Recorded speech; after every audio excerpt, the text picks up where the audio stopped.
From the beautiful city of Los Angeles, California, we bring you the Gimme Three Podcast.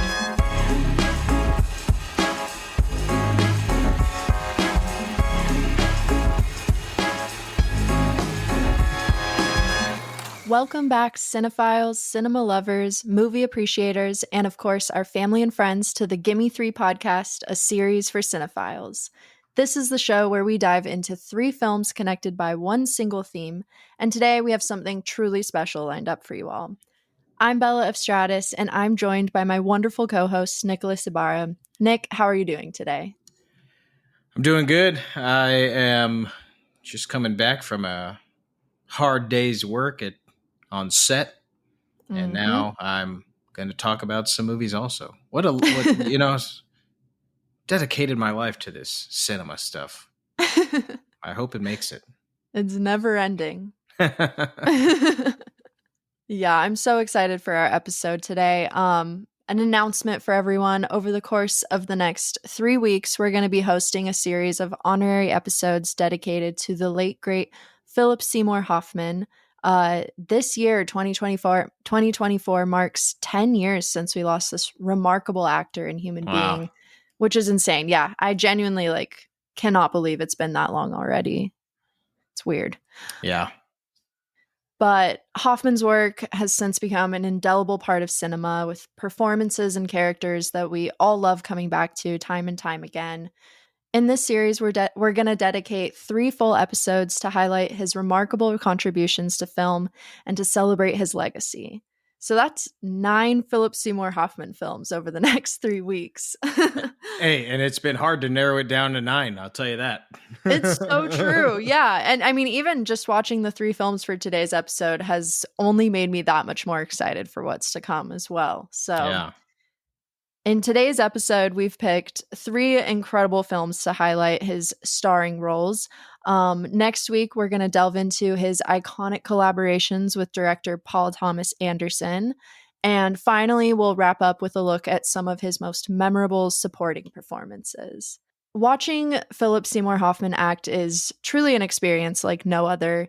He was more than just an actor, he was a force. All of his performances were raw, deeply human, and always unforgettable. He had this rare ability to just fully immerse himself in every single character, whether he was playing a troubled artist, a manipulative villain, or a vulnerable soul searching for meaning.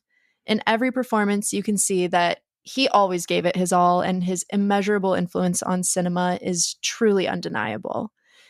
For some background, in a remarkable 22-year-long screen career just before passing at 46 years old, Philip Seymour Hoffman graced 55 films and 1 miniseries. It was HBO's Empire Falls, if you're curious. But those numbers alone just show how incredibly hardworking and devoted he was to his craft. I mean, 55, that's a lot of movies. 55 in 22 years. 22 years is not that long.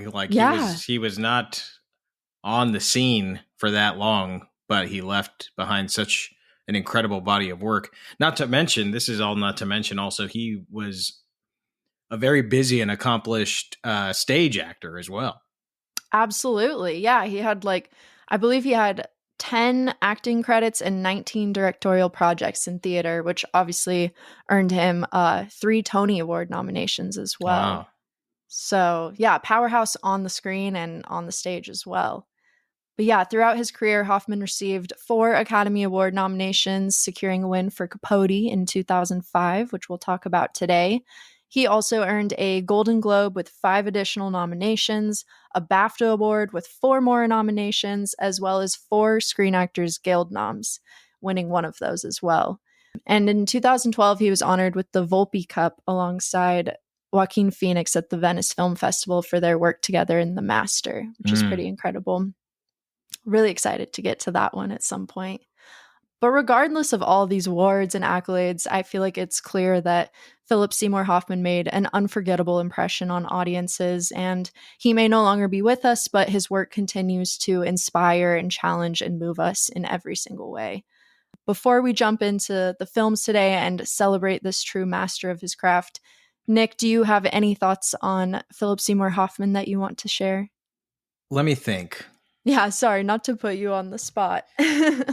Well, the only thing I will say is I remember the first time that maybe I saw him in another movie before this, but I remember the first time I was really able to appreciate him as an actor was the first time that I saw Magnolia, which was, I think, when it came out in 1999. Yeah.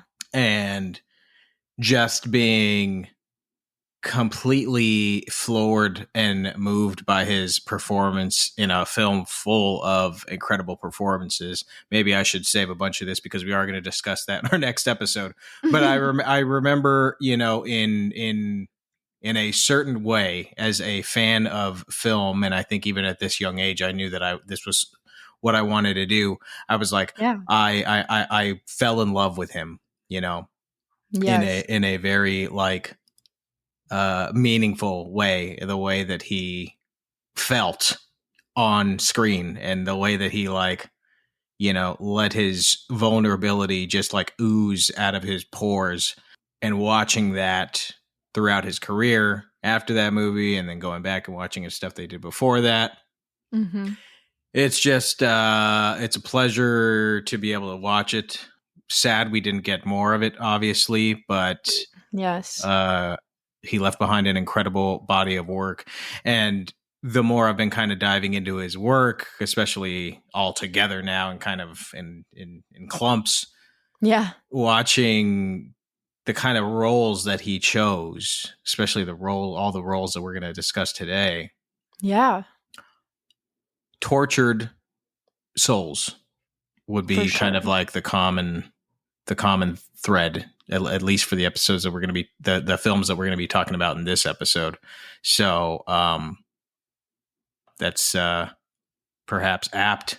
Yeah. It's sad, but I think that's where a lot of his brilliance came from. I as well. Completely agree. Yeah. What about you? Any thoughts on old Hoff before we dive in? Yeah, I feel like this is the most of his films that I've really watched. I before this, a lot of his films were kind of before my time, I guess, in terms of seeing them in the theaters. But I think the first one that I would have seen in theaters would have been his role in The Hunger Games. Right. I think it was the last one or something. But definitely, I want to say my first movie I watched him in was either Magnolia as well or The Big Lebowski, which is one of my all-time favorites. And I think he's absolutely hilarious in that movie. Yeah.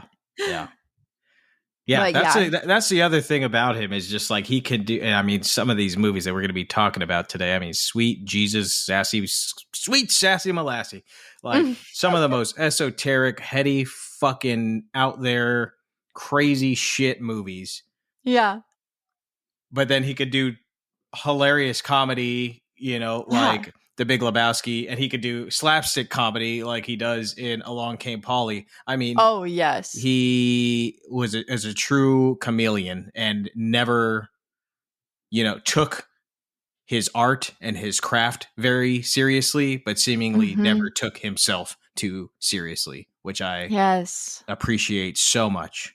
Yeah, going back to back from Jenna Rollins to Philip Seymour Hoffman, I feel like we're just on a roll with the goats, honestly. Dude, I mean, if you're an actor and if you're watching along with us and you're an actor, you're going to fucking masterclass right now. This is you guys should be Denzel. Denzel, Jenna, Philip. I mean, you guys should be paying us a goddamn tuition. Shit. So true. Cancel your acting masterclasses. This is all you need. Right. I'm not even going to make you walk in weird circles and shit. I love it. Yeah, we have quite a lineup for today. I'm so excited to dive into them. So without further ado, let's jump into our first film of the day.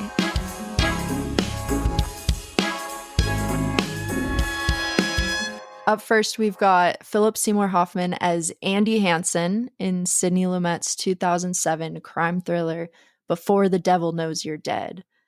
good Lord, this is a dark movie. Like, oh my God, I was not prepared for this movie at all. Yeah. So buckle up, listeners, because this film takes you on a truly harrowing journey through the most sinister parts of humanity. Yeah.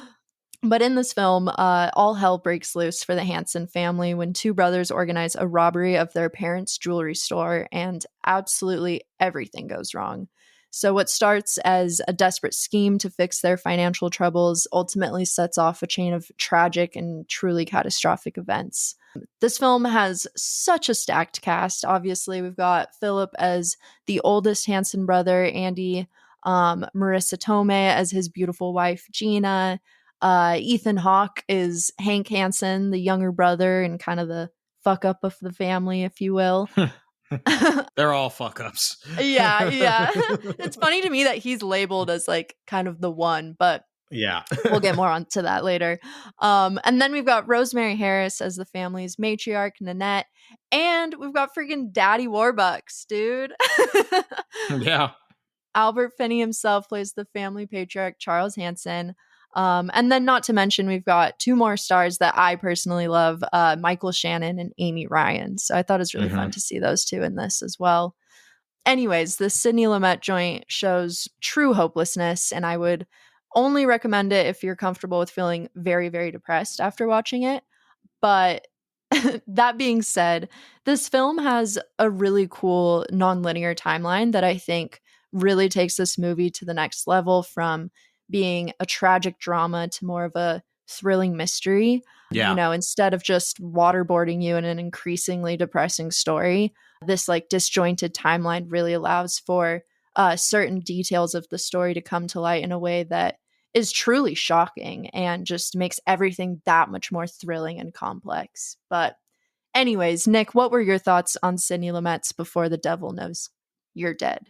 Well, first I want to plug what was just our second episode of the Gimme Three podcast, in which we discussed the Before trilogy, of course, starring Ethan Hawke. Right. And here we have the fourth Before movie starring Ethan Hawke, Before the Devil Knows You're Dead. And that character went down a really dark path, I guess. That's so sad. Yeah. Who knew it would end that way? Yeah. Sheesh. I mean, I knew he was a fuck up, but goddamn. Anyways, no, yeah. I'm kidding, of course. But an amazing title, Before the Devil Knows You're Dead, comes from the Irish proverb that goes, may your glass be ever full, may the roof over your head always be strong, and may you be in heaven half an hour before the devil knows you're dead. Ooh. Eerie. Yeah, freaking eerie. I really love this movie. I love the fragmented structure. I think the fragmented structure makes the film fly by. I started this movie pretty late at night, and I had no intention of actually finishing it. I was like, I'll watch the first half and then I'll come back to it tomorrow because I got to be on set in the morning. And then boom, straight cut to 12:40 a.m. and I'm like, entering the third act, and I'm like, fuck, I got to finish it because you're locked in. Yeah. I'm locked in. But Philip Seymour Hoffman's performance and Ethan Hawke's performance, I mean, these guys have created these characters that are so lived in. You can see, you can feel the lives of these men. You could see what Hoffman's character's been like hiding all his life, what he's been bottling up. Yeah. It's these guys, they do something that's very like subtle, especially Hoffman, but they like whenever they're walking, they have like their heads like pointed straight at the ground. They rarely have their chins up. They're always like looking down. They're beaten down. Yeah. And when things don't go his way, which is often, Andy Hansen, I mean, he's so angry. I used the word tortured earlier, but he's so angry. He's so tortured. But for most of the film, he's just bottling it up. But you could see that he's like bottling it up, and not in a very showy way. You could just see him like eating that shit.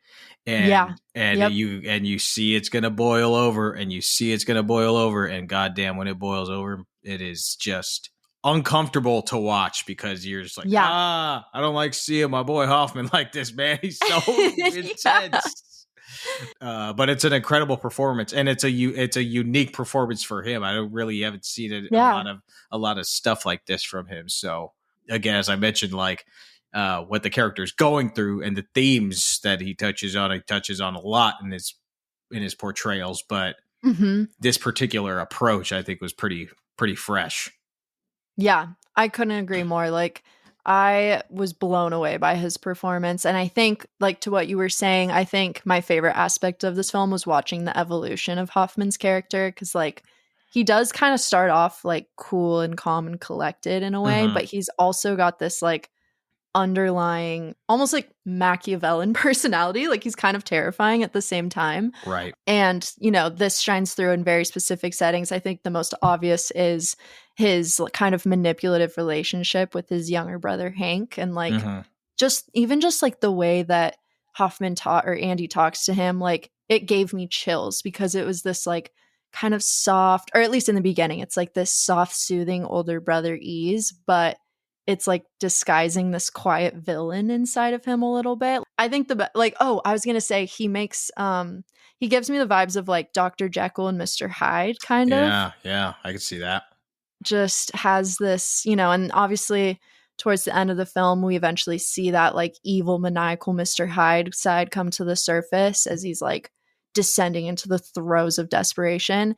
And yeah, for me, that was just such a like powerful and honestly terrifying transformation, even in his physicality. Like you were saying, like he can do so much with just like how he presents himself. And in the beginning, I felt like he had this almost like annoying nonchalance about everything. And by the end of it, he's like fucking Rambo, like has completely lost it. And just, that progression throughout this whole film was just, I was completely captivated by Hoffman's performance from beginning to end. It was just incredible. And like you said too, it felt very different to see him like explode.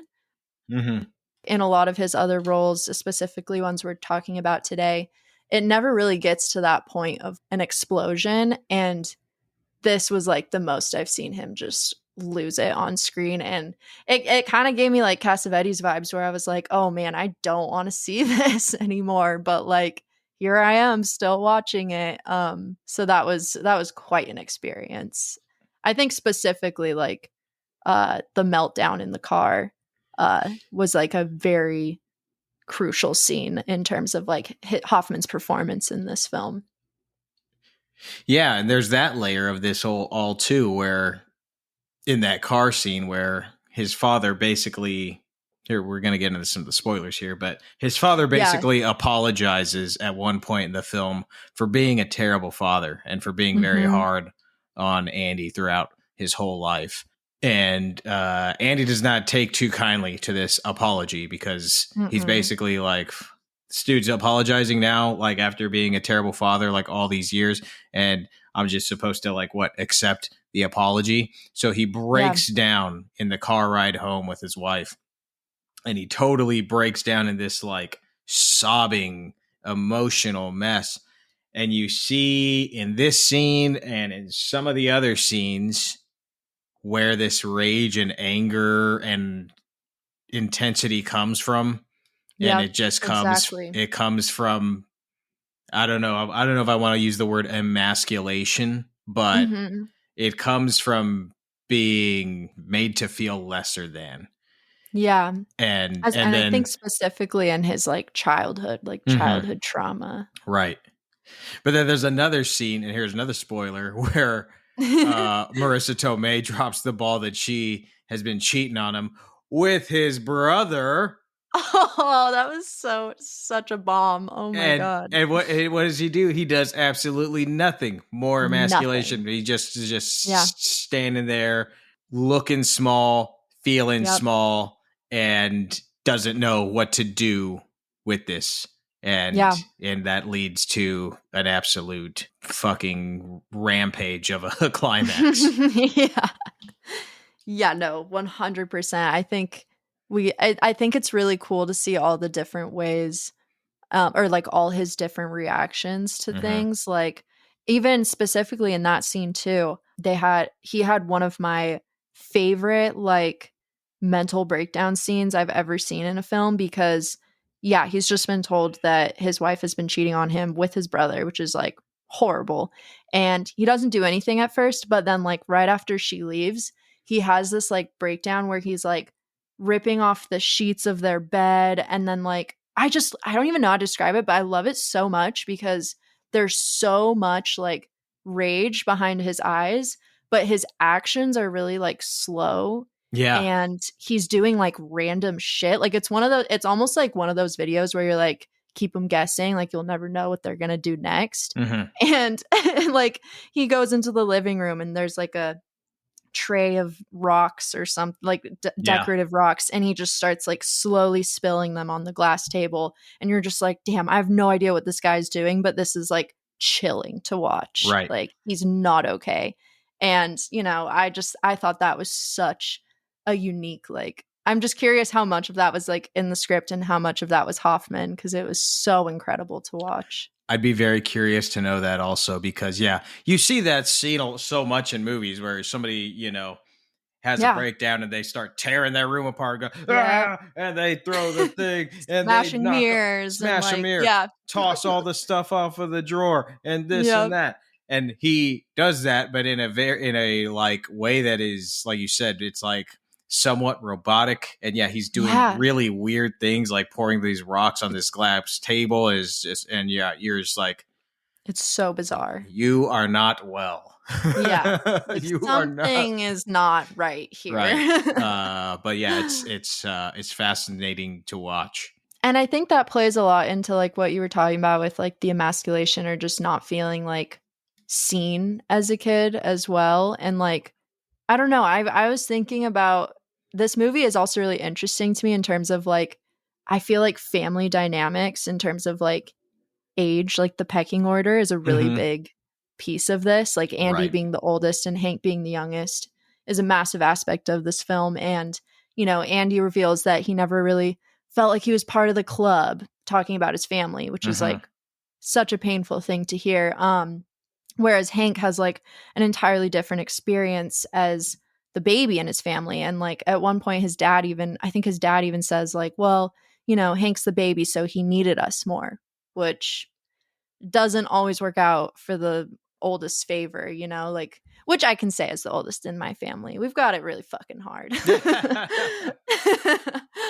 But I don't know. I just thought that was like such a fascinating aspect of this film, being like a crime thriller, because it really taps into the human psychology and like of like family dynamics in a really brutally raw and real way. And so I really connected to like Andy's character, even though he's terrifying and pretty damn evil. I felt bad for him. And I think that's such a credit to Hoffman's acting. Like he brought this deeper level of humanity to someone who could be like completely inhumane. And I don't know, that can only be done with true talent, I think. Like I was blown away by that. You're totally right. And I love that aspect of this film. And it's almost like, Sopranos-esque in a way, where you have this incredible crime story, but they do the work of going into why these people are committing these crimes and who are these criminals, really. Yeah. And I appreciate that. I also I was convinced watching this that this film was based on a Shakespeare play, because it just feels so Shakespearean to me. Right. Like, totally. Like dark Shakespeare, like Macbeth or Hamlet vibes, with just like brutal family drama, murder, infidelity, deceit, betrayal, like crimes of passion, all that stuff. I looked it up, couldn't find anything, but listeners, let me know if you do find anything, because I felt this was very Shakespeare. Or it's just Sidney Lumet. Yeah. And we should mention that this was his swan song. This was his final film, old Sidney. Oh, yeah. I mean, I couldn't believe that this was Sidney Lumet. I didn't know that when we started it, and then his name came on the credits, and I was like, "What?" I think he was like 82 years old or something when he made this movie, which is so crazy. It's so impressive, and like, I was reading something where I could be wrong. Correct me if I'm wrong, listeners, or Nick, but I was reading that I think he said this was his first film on like digital, not like 16 millimeter or 35 millimeter or something like that. I could be wrong, but I remember reading something where he was just like, yeah, film's going to be gone. Like digital's so much better. I just thought that was kind of funny. I'm sure it was his first film on digital, because when did this come out? Like 2008. That was kind of when it was starting to become the standard and then kind the of norm. mainstream. Personally, I think this movie kind of looks like ass because it is that early digital. Like I would have much preferred to have this be shot on film. It would be so cool. The color black is non-existent in this film. If you love the color black like me, maybe this movie ain't for you, because the color black does not exist in this movie, because it's that early digital where it's just the best you get is a very, very, very dark gray. It's easier to shoot with digital, certainly, but there are some shots in this film, like the composition is great. Yeah, where he knows he's Sidney Lumet. He's one of the goats. Right. He knows where to put the camera, and he knows how to create drama through camera movement and all that jazz and blocking. However, there are some shots in this movie where the combination of the digital and the lighting it looks like shit, and not in a way that I think is intended to be. So, Sidney Lumet, I know you're dead, but I say I strongly disagree, sir. No, and I think a lot of like newer films have kind of proven that expectation wrong as well. Like I feel like we're kind of coming back to film, and people are like, we can't lose this. So I think that's a good thing in terms like visually as well, because I totally agree with you. I did think like the cinematography was really cool in this movie, but I definitely was like, oh, what is this color palette? Like it would change a lot, and like it was a little bit confusing, but obviously Hoffman held it all together, man. Yeah. Excellent movie. I was glad to rewatch it. It'd been a long time since I've seen it. Yeah. No, this was a great one. Yeah. Just very hopeless though. I don't know. It's a hard one to recommend. And like I was laughing while I was watching this, because right before watching this one, I had just watched like the day before, I had watched Alexander Gonzalez Inarritu's Babel. Mm-hmm. I don't know if you've seen that one, but I have, yeah. Yeah, I just thought that had a lot of similarities as well. Well, I think they would make a great double feature if you want to feel like the world just fucking sucks. So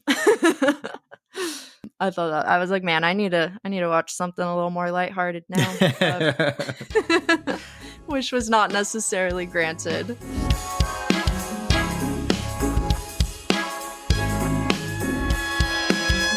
Which is going to bring us to Synecdoche. Did I say that right? Synecdoche, New York.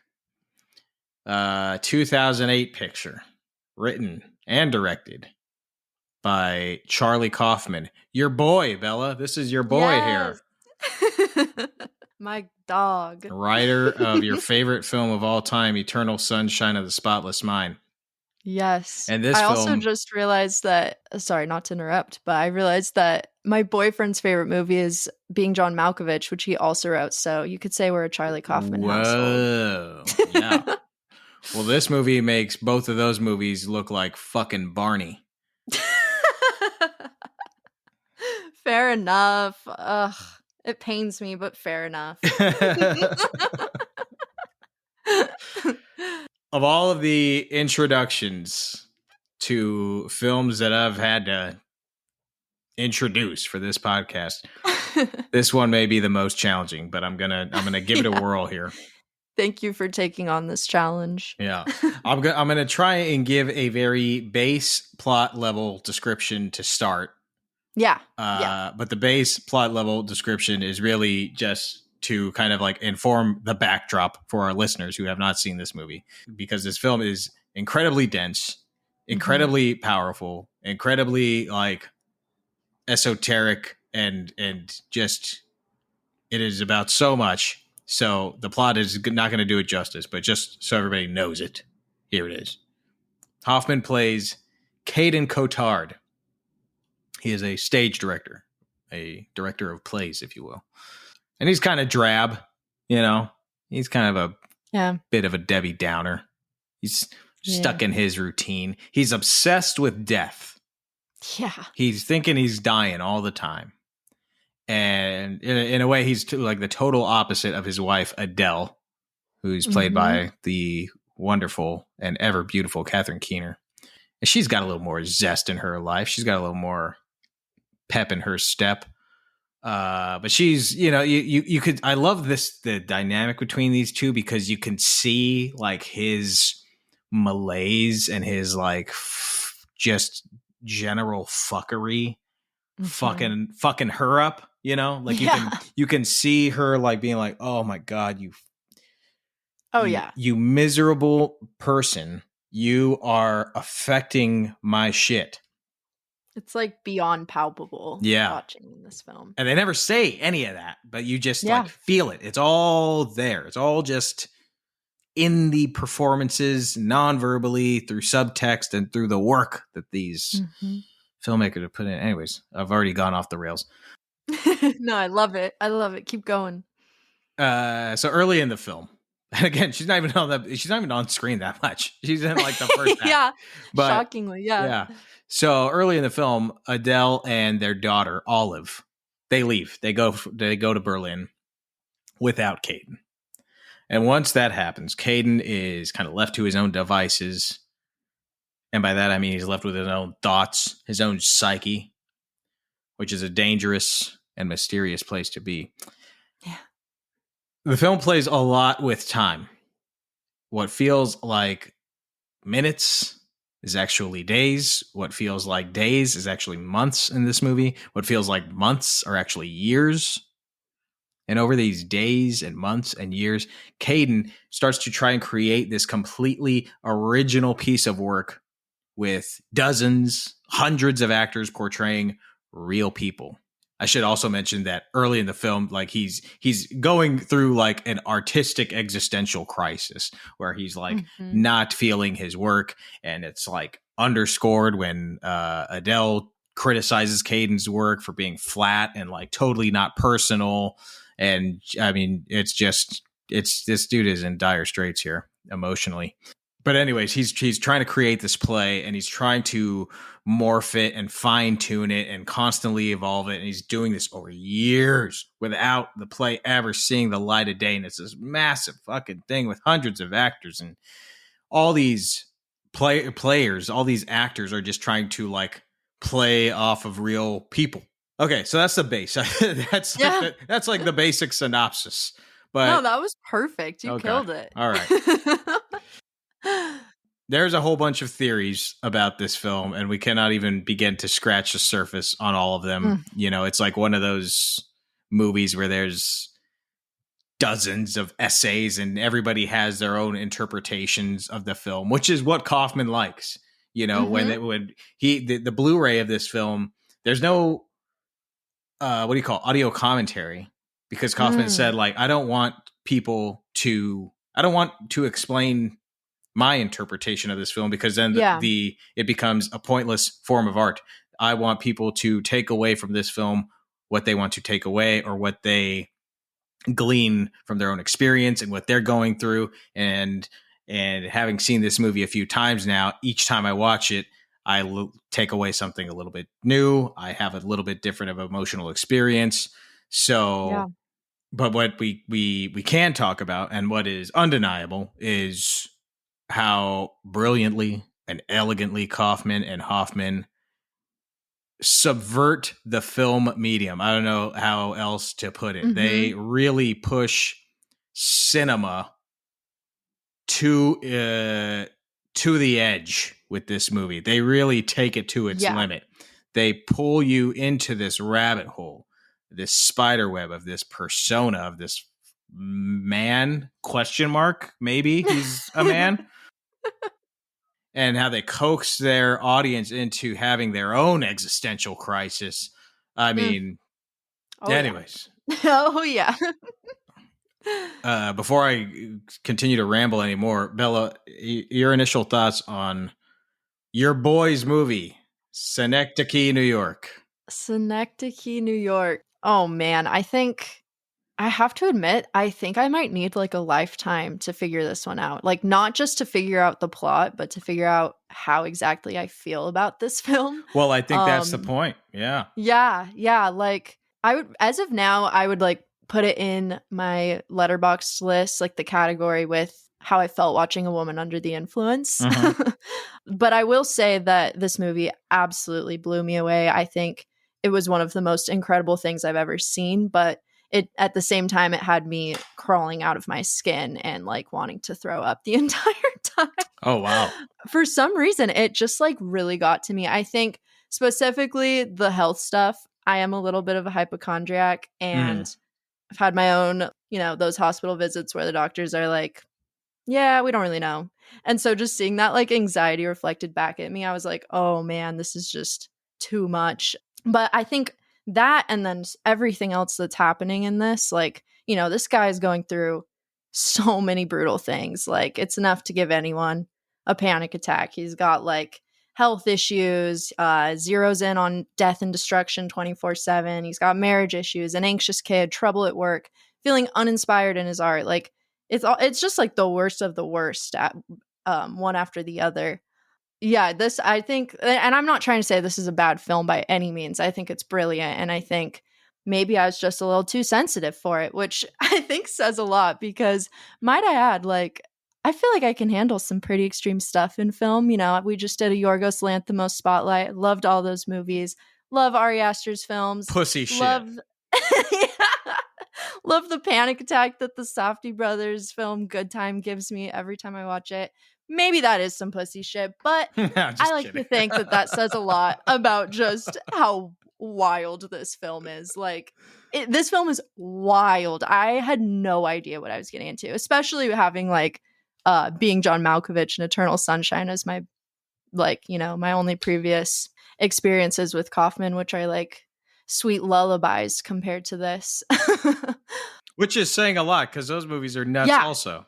Yeah, exactly. Like, I'm trying to make it clear just how fucking crazy this movie is. But, even though Eternal Sunshine is my all-time favorite movie and the best movie ever, I do think that Synecdoche, New York is like the zenith of Charlie Kaufman's work. Like, it is the film he was always meant to write and direct. Like, it really showcases this blend of his dark humor and discomfort, and then also just a very thoughtful and deep reflection on like life and death, especially as an artist, that just hits its absolute peak. So I can see how people regard this film as his best work 100%. And I feel like it could be very personal as well. Like, certainly, at least, for me, like watching it, I definitely, my kind of big takeaway from this was like, in terms of theme, is like, this film impacted me so much because I felt like a lot of the themes in it that it was reflecting was like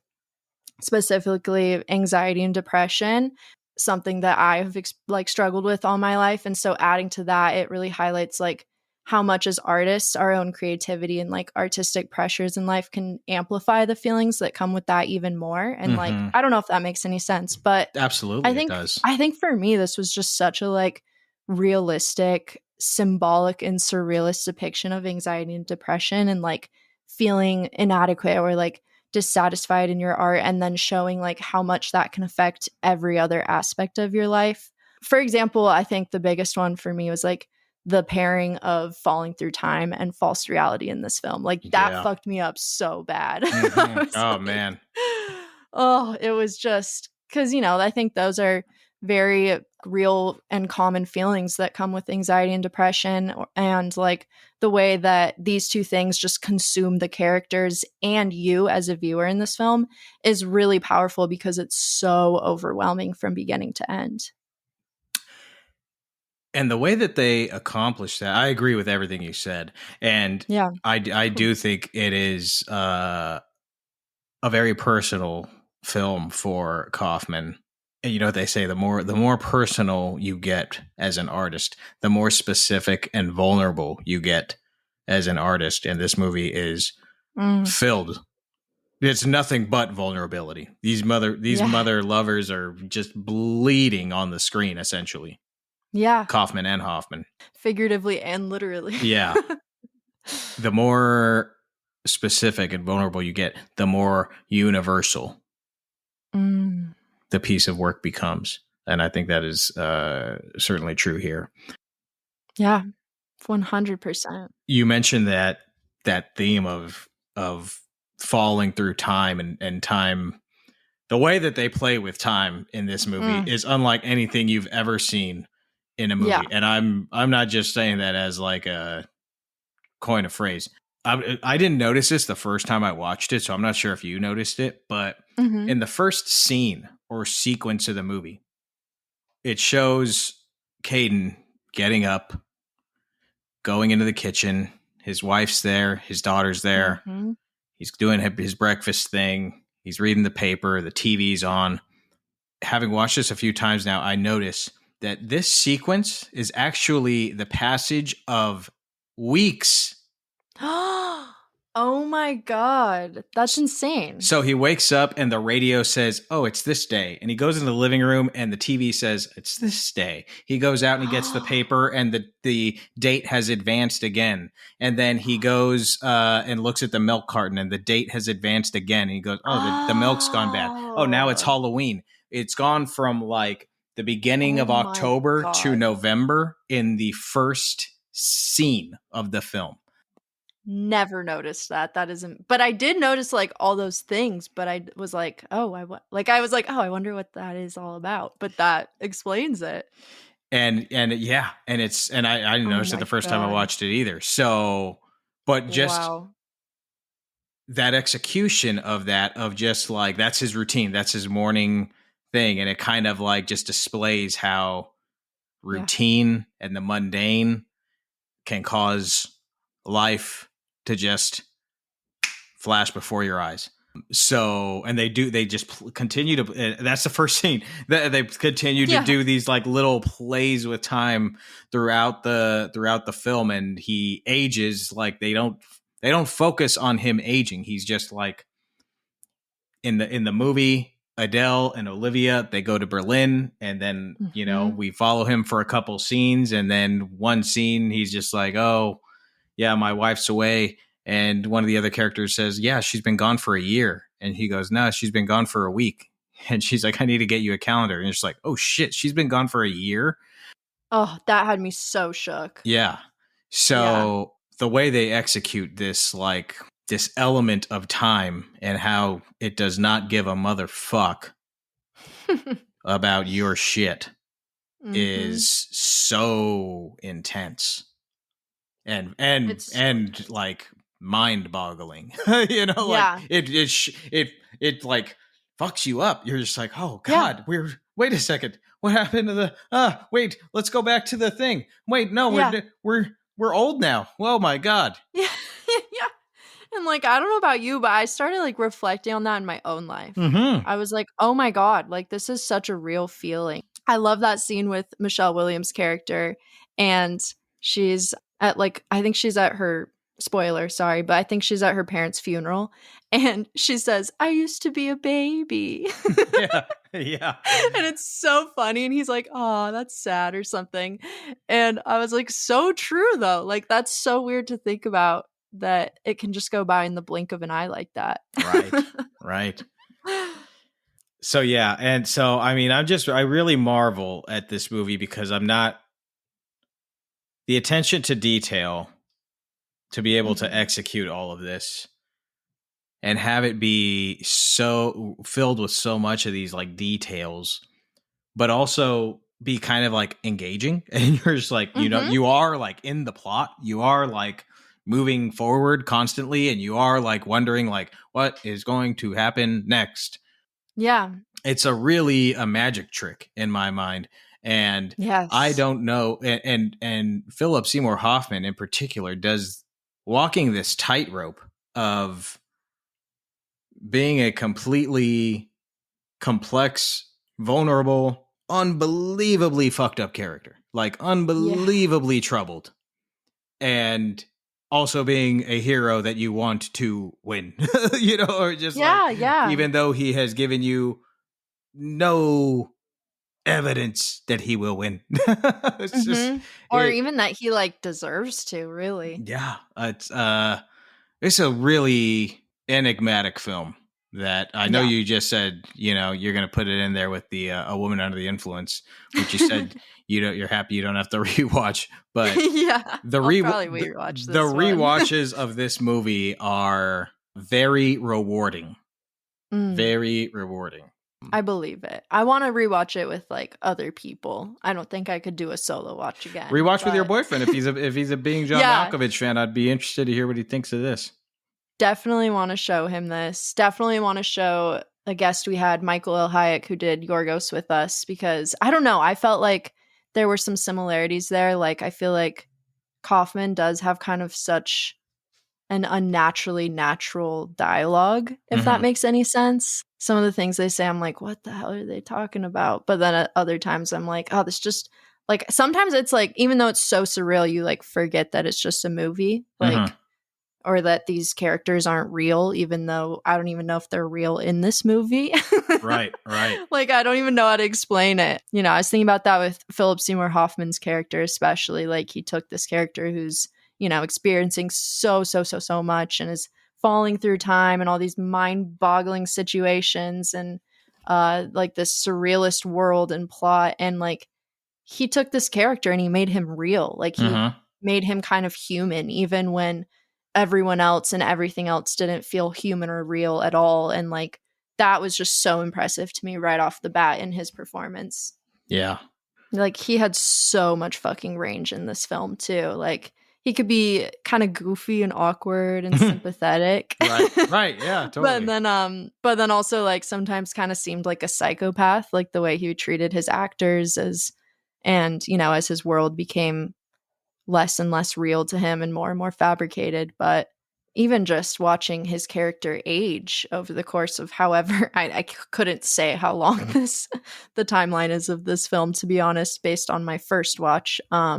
God, what a performance from him. And also Samantha Morton, I have to shout out, who played Hazel. I thought she was great, absolutely brilliant. And like they were such a good pairing to get to like watch them grow throughout this film without even really realizing it's happened, like what's going on until it's happening, I guess, if that makes any sense. Yeah.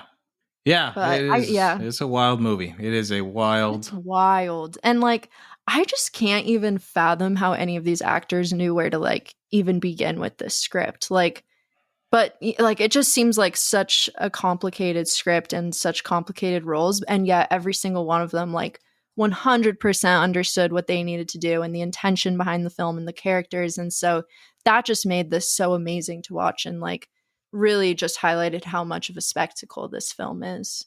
I don't even know how someone begins to write some shit like this, man. Like, I mean, this guy is crazy, but I love his brain. I love it so much. And I love his humor as well. Like, some of those scenes, like, even though I felt kind of ill watching this because I was just like, oh, this is so unsettling and I don't know what's happening, I also was laughing out loud like countless times. Like, his therapy sessions were some of the funniest things I've ever seen in my life. Like the way his therapist is like 10 steps ahead of him every time in like the worst way. Like she almost reminded me, I don't know if this is such a reach, but she reminded me of like the Cat in the Hat, like just like a freaky character. I don't know why that came to mind, but like she was like not a real person.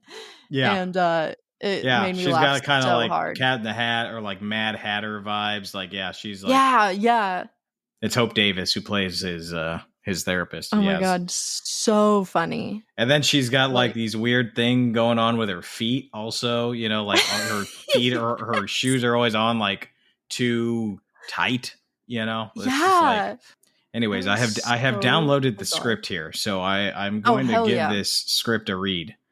And we'll see what that's like, because apparently I like to have so much fun. This will be a fun weekend task. That will be so much fun. Yeah, no, I'm excited to hear how that goes. Like, and to see maybe even, you know, what didn't make it. I don't know if that's exactly how it works, but if it didn't make it into the film or like certain things like that would be really interesting to see. Or, you know, obviously how like Hoffman changes the lines a little bit. that'll be really fun to compare. Yeah, I'm interested in all that, and just interested to see on the page what some of these surreal, absurdist elements look like. And I'm just kind of like scrolling through it right now and just seeing the way that he writes dialogue. Also, there's a lot of like dual dialogue stuff, which means like when you read that as an actor, it means like these characters are supposed to be like talking over each other, basically like cutting each other off constantly. So, I mean, that's tricky. The screenplay looks like chaos. Sounds about right. Which is what the film feels like and what life feels like. So I guess mission accomplished, Mr. Kaufman. Yeah. I wanted to ask you, as someone who's watched this movie multiple times, what do you think the like burning house is all about? Is that just like a humorous touch, or do you think there's like something more at play there? Well, I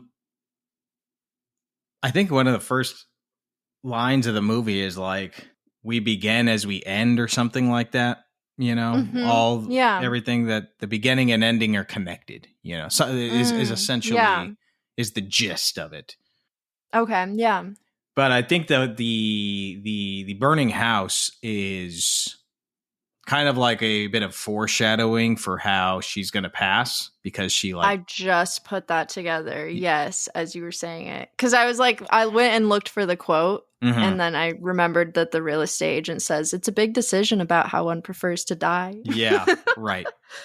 Oh, I didn't even realize that. Okay, yeah. Yeah, so she passes away from like some like smoke inhalation. Yeah. So I never wow. I think it was that. There's also like some Tennessee Williams quote about Tennessee Williams quote. He says, "We all live in a house on fire. No fire department to call. No way out. Just the upstairs window to look out of while fire burns the house down with us trapped, locked in it."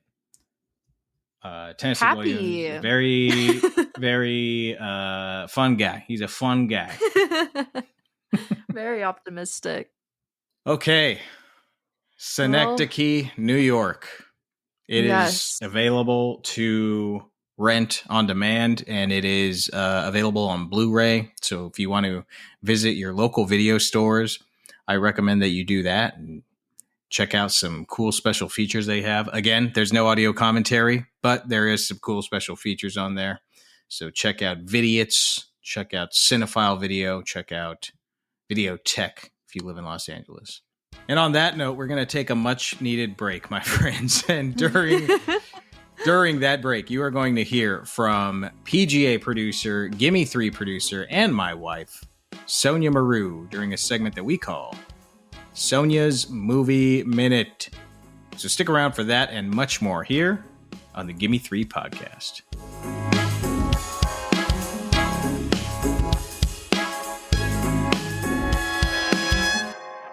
Hello, I'm Sonia, and this is my Movie Minute.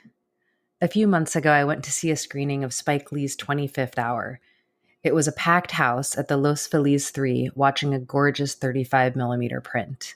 The 25th Hour is so Spike Lee in its depiction of New York City, touching back on themes he explored in Do the Right Thing and so many other films, making the city a main character. It's also so New York in the way it addresses the recent aftermath of 9/11. It's not something the characters have to talk about, but the giant hole it left, both physically and emotionally, is ever present. The cast is incredibly stacked with so many of my favorites. Rosario Dawson, Edward Norton, Anna Paquin, Brian Cox, Barry Pepper. But as it is with every movie he's in, Philip Seymour Hoffman is the standout.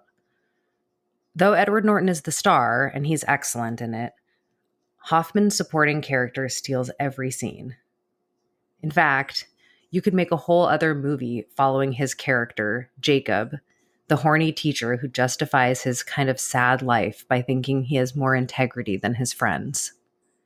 There's one specific scene at a nightclub when he's faced with the opportunity to hook up with a student that he's been low-key lusting after. The scene is so compelling that I was literally leaning in while I was watching it, and it's simultaneously so cringe-inducing that I wanted to cover my eyes. The scene ends with Hoffman on one of Spike Lee's famous dolly shots, looking like the most pathetic guy in the world. It's truly an incredible moment of cinema. I wish Philip and Spike could have collaborated more.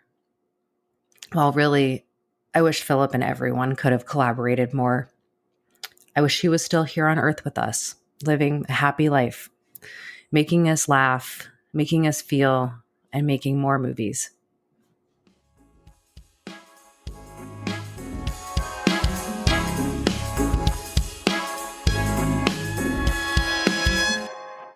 All right, welcome back to the Gimme Three Podcast, everybody. A series for cinephiles. Today and next week, we are celebrating the life and the career of the late and very great Philip Seymour Hoffman. 10 years since this amazing artist has passed away tragically. But he did leave us with an assortment of incredible performances, and today we've been discussing some of his most impressive lead performances. These are films starring Philip Seymour Hoffman. And we talked about, before the break, we discussed Before the Devil Knows You're Dead. We discussed Synecdoche, New York. And now Bella is going to take us through our final film of the day. Yes, our third and final Philip Seymour Hoffman starring role and film of today is his Oscar-winning performance in Bennett Miller's Capote. This 2005 biographical drama follows one of the most renowned American writers of all time, Truman Capote, during the period of research and writing of his groundbreaking nonfiction book titled In Cold Blood. Truman's book, published in 1966, was actually a pioneer in the genre of true crime, as it tells the story of the brutal murder of the Clutter family in Holcomb, Texas in 1959. The film follows Capote over the course of 4 years or more as he meticulously investigates the crime and the lives of the killers Perry Smith and Richard Hickok. Capote finds himself just completely enamored with Perry Smith specifically and his past life as he explores all the moral and emotional complexities at play in this story. And the more deeply involved that Capote becomes in this case, the more the line between his personal life and his professional ambition begins to blur. So we've got Philly and Catherine Keener back together in this one again. Catherine plays Nell, or Harper Lee, the incredible author of To Kill a Mockingbird, who was actually dear friends with Truman Capote and played an integral role in helping him gather research for In Cold Blood, which I was not aware of watching this film, so I thought that was really cool. Mm-hmm. We've also got Clifton Collins Jr. as Perry Smith, Mark Pellegrino as Dick Hickok, Bruce Greenwood as Jack Dunphy, another acclaimed author who was Truman Capote's longtime boyfriend or partner, and numerous other stars like Bob Balaban, Chris Cooper, and Amy Ryan pops up in this one too. We had a lot of unexpected casting crossovers with the three movies we have selected for today. Yeah. So I thought that was so funny. I was like, I almost got them mixed up because of it. I was like, what the hell's going on here? Right. I just saw her. They're fucking with my head still. Synecdoche has broken my brain. Oh, man. But I really enjoyed this film. Before I dive more into it, I wanted to see what your thoughts were on Capote, Nick, and ask if you'd seen this one before. I had seen this one before. I saw it when it came out. Nice, yeah. During that Oscar season. Bought it on DVD. I don't think I ever once watched it on DVD. It was just, it was like in that period of time where I was just like, if it's good and it's on DVD, I'm gonna buy it. Yep, I love it. But really liked it then. I think last year, I kind of rewatched it, and I don't know what prompted me to rewatch it, but last year I rewatched it and really dug it, more than I did however many years ago it came out. In the span of a month, I don't know why and this is really fucked up. I watched it 3 times. Whoa. And I was just I don't know. I was watching it as a comfort film. I have no idea what the Okay. Here's what I like. I like movies about writers. I like movies about like All the President's Men is also a like comfort movie for me. Okay, got you. Yeah. Can You Ever Forgive Me? Also not like the happiest movie ever, but it's about a writer. I just love that movie. I could watch it a bunch of times. So I just love watching movies about writers. Perhaps because I'm a writer and I am also a egomaniac. So, anyways, I just got in a Capote phase for a minute. Yeah. And even started reading In Cold Blood. I didn't finish it because I got like on some crazy job and never returned to it. But I want to return to it now, having rewatching it again. Yeah. But I like it. It does something for me, this movie. It's very patient. It's very methodical. Philip Seymour Hoffman really disappears into the role as Truman Capote. Talk about a totally different performance from the other two that we are discussing. My goodness. Unreal performance. Like, yeah, I would say this is the most I've like been like seen him completely unrecognizable. I was like, that's Capote. That's Truman Capote, man. The voice, the way he walks, the way he talks, the way he dresses. He like seemingly lost some weight for this. Yeah. What's crazy, I was telling Sonia this last night when I just kind of like threw it on and was like kind of breezing through some clips of it. He looks younger in this movie than he does like any other time I've ever seen him. Yeah. Including, Heart 8, a movie that came out like 10 years before this. Like he looks younger in this movie than he does like almost ever. He really does. I don't know like why or what they did, like what he did, but I completely agree. Like that kind of took me aback watching this. I was like, what's going on here? I think it's just his projection, man. I think he's so goddamn good at acting that he can act himself into making him look younger. It's unbelievable. He's just the GOAT. What were your thoughts on Capote? Yeah, I really enjoyed this movie, like more so than I expected. I thought the visuals were gorgeous. The performances were incredible, and yeah, I especially liked the filmmaker's approach in portraying Truman Capote. I think, and obviously Hoffman's performance of him, I think this film did a really excellent job of leaving the judgment of his character kind of open to interpretation a little bit. Like, for me, throughout most of the film, I think it's pretty ambiguous or like middle ground on whether Capote's like an arrogant, manipulative figure who's like solely driven by his own fame and career, or if he really genuinely cares about Perry Smith and has like a connection and cares about his troubled past and like what led him to what happened in this crime. And I think this ambiguity adds a lot of depth to Capote's character, so that, we're not just following this like prestigious historical figure. Like it adds this much more complex level to his humanity and makes him a really fascinating character. Like I was just captivated by his character and Hoffman's performance from beginning to end. By the end of the film, I do think it like clearly leans towards a much more emotionally invested relationship because I guess spoiler, sorry, as we see Capote kind of like lose it in the end, in the final act of the film, which obviously I think suggests like a much deeper connection than just professional interest. But then again, I'm curious what you would think about this, as well as like a writer and like someone who's watched this film over and over. Like it did cross my mind that you could argue that this like emotional response might also kind of reflect Capote's own hubris as a writer and like the difficulty of saying goodbye to a character that he's invested so much of his time and like obviously emotional and mental well-being as well, since it is nonfiction. And so I just thought that was interesting to think about, was Perry truly a good friend, or was he just a compelling character in Capote's book? And like, the film kind of leaves it up to you to be the judge of that. And that's what I like really liked about this film. And people can argue against me and be like, no, that's not at all like what I got from this. Like it's very clear how he feels towards him and stuff. But personally, I thought it was like fun to have that flair of ambiguity to it, if that makes any sense. Absolutely, it makes sense. And I think that is a beautiful observation.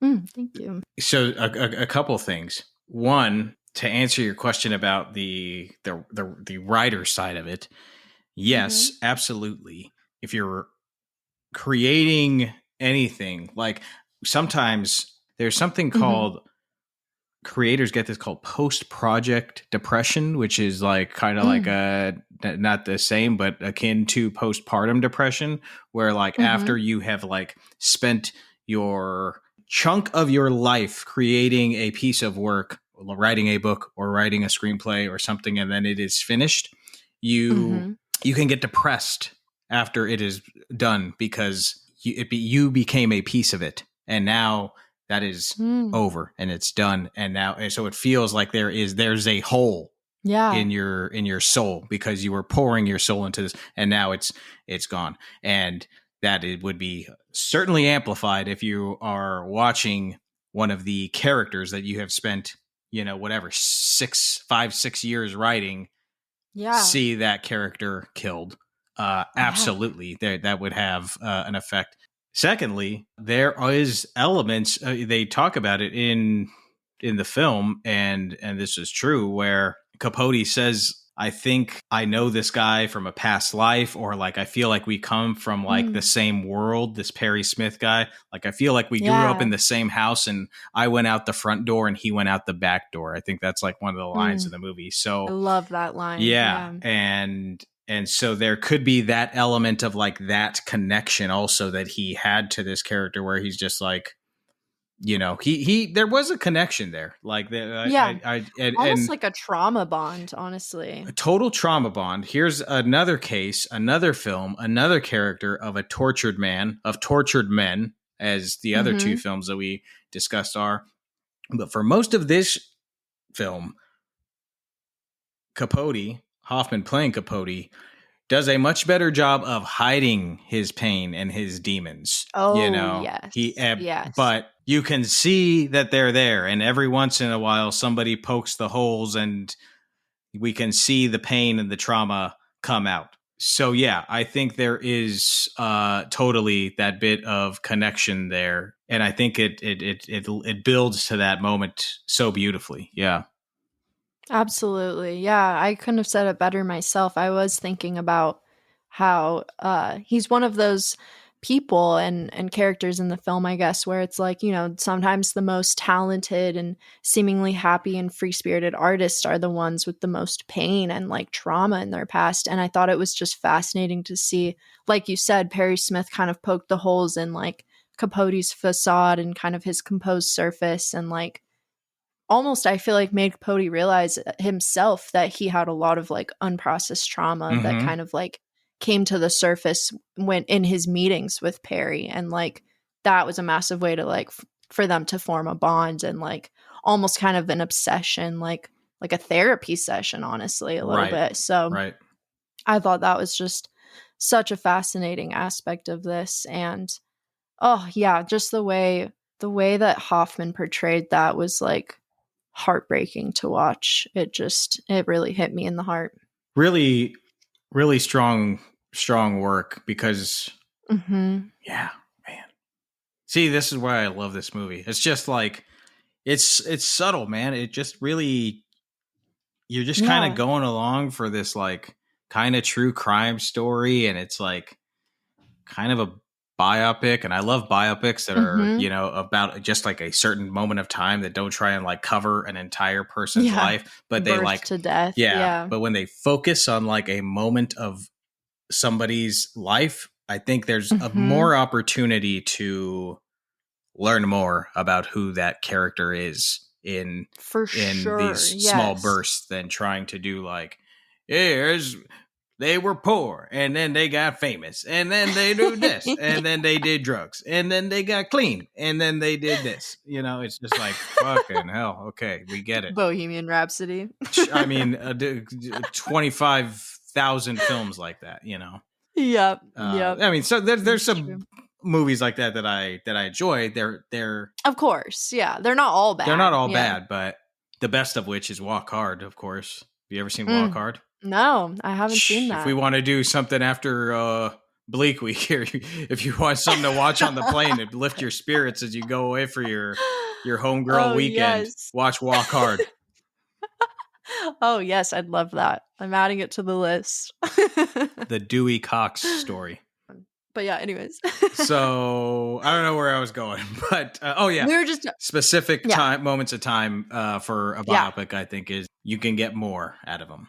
It's just my personal opinion. I totally agree, and I think this was like the perfect execution of that, and like especially in the way they wrapped it up, because obviously this was probably the most pivotal moment of his life in terms of like his career life, because and spoiler for those who don't know the story or haven't watched the film, but at the end we learned that was his last book and he never finished anything ever again. And I think this was the book that defined him and made him, but I think it also kind of like broke him. And the way that Hoffman portrayed that was like, oh, it was powerful. It was like kind of haunting to watch as well. Like, we don't really see like the aftermath of that, but I think in like the final act of the film, Hoffman gives us like glimpses of what's to come for his character. Right. And it just like haunts you. You're just like, oh my God, my heart hurts so much for this person. And like, it's pretty incredible, like the lengths that he went to write this book. And the fact that like I also am just like amazed that to think about how like this book was like the catalyst, one of the biggest catalysts for like the true crime fascination that still is like very much well and alive today. I mean, there are like it's probably at its peak right now. Yeah, like there's thousands of true crime podcasts now, let alone books and movies and so many TV miniseries. I don't love true crime, but like I do find myself getting sucked into certain things when I'm like doom scrolling and stuff, and like it's really easy to get sucked into them, and that's why I try and avoid them at all costs, because I think they are like, I have a lot of friends who already know them, and then they're like always like, ooh, this person's getting stabbed down the street, this person's getting stabbed down the street. I'm like, what are you talking about? They're like, I got this app, somebody just died. Yes. I'm like, okay. I'm trying to eat my goddamn cornflakes here. Jesus Christ. It's so true. And I think that's where like a lot of people can relate to Truman Capote in this film, because the what and the why like drove him for years and years and years. Right. Like he needed to know. He could not go on without knowing what happened, and like especially with just how personally and professionally invested he was in this story. But so I thought that was another just fascinating like thing to think about historically from this film, I guess, and like culturally, I guess. Yeah. This movie was awesome. The more I'm talking about it, the more I think about it, the more I'm like, I loved this. Like I'm excited to revisit this film 100%. That's just, I mean, then that's the thing with that true crime stuff. Like I didn't even want, like when I got in that period where I watched it 3 times in 1 month, and I was just like, oh, I just watched this, I'll just put it on again. What the heck? It was good. And then I just get sucked in, and it's like, holy God. Yeah. It's so true. Anyways, Bennett Miller, he's a good director, man. Yeah. He did. What else has he done? He has done Moneyball, which I came to very late, and dude. I actually loved Moneyball. Dude, that's another movie where so I didn't see Moneyball until like 2 or 3 years ago, which was to the shock of many of my family and friends, including Sonia, because she was like, how have you not seen Moneyball? You're a sports nut. So anyways, once I saw Moneyball, which also features Philip Seymour Hoffman, by the way. Oh my God, I forgot about that. He plays the manager. I watched Moneyball like 4 times in the span of a couple months also. I like couldn't get enough of Moneyball. So fucking Bennett Miller is the king of making movies that I just want to fucking binge. Rewatch value. Impressive. Impressive Bennett Miller. Anyways, he also did Foxcatcher, which is a movie that I could say I did not want to rewatch. That's a great movie. I have not watched that one. But should I watch it then? It's good. It's good. It's also very bleak and very dark. Yeah. It's got a very it's my thing now. odd looking Steve Carell. It's got That's right. It's got Channing Tatum and it's got Mark Ruffalo. Oh, It's got a really great trio of actors. And it's well executed. I can get on board with that. It's a well executed movie. It's also kind of like true crimey. I was like, isn't it also kind of like biopic or like? Yeah, it's based off a real story. Yeah. Mm-hmm. Okay. Yeah. Is Moneyball too? Oh, Moneyball is definitely. Yeah, absolutely. Yeah. Oh, yeah. This guy's just really good at that kind of stuff, I guess. Yeah. He just sees the story, the cinema in life. Yep. Any final thoughts on Capote before we wrap up? Oh, man. It's a great movie. I want to shout out Catherine Keener in this as well. Yeah. I thought she's just lovely. Absolutely fantastic. Yeah. It's just her eyes, man. Mm-hmm. She's got those eyes where she doesn't have, it's kind of like general and she doesn't have to say much. And I'm like, I feel you. But yeah, Capote, highly recommend. Honestly, highly recommend. Like, I would be really curious to hear what our listeners think of this film as well. Yeah. And, if you guys have not gotten your fill of Phil and you want more Philip Seymour Hoffman, and how could you not? You're going to tune in next week where we are going to be doing an episode highlighting his collaborations with one PTA, Paul Thomas Anderson, who is in my top 5 favorite filmmakers of all time. Oh, exciting. So yeah, that's going to be exciting. But anyways, until then, please let us know what you think of these films. Definitely want to hear your thoughts on Synecdoche, New York, if you have seen that. Yes. And if you dare, and I recommend that you dare, I recommend you dare. But we want to hear what you think of all of them. Let us know what you think of these movies. And we want to hear what your favorite Philip Seymour Hoffman is. And you can do that by messaging us on Instagram. You go to Instagram, you can find us at Gimme Three Podcast. That's GIMME, spell out 3 podcast. Gimme Three Podcast.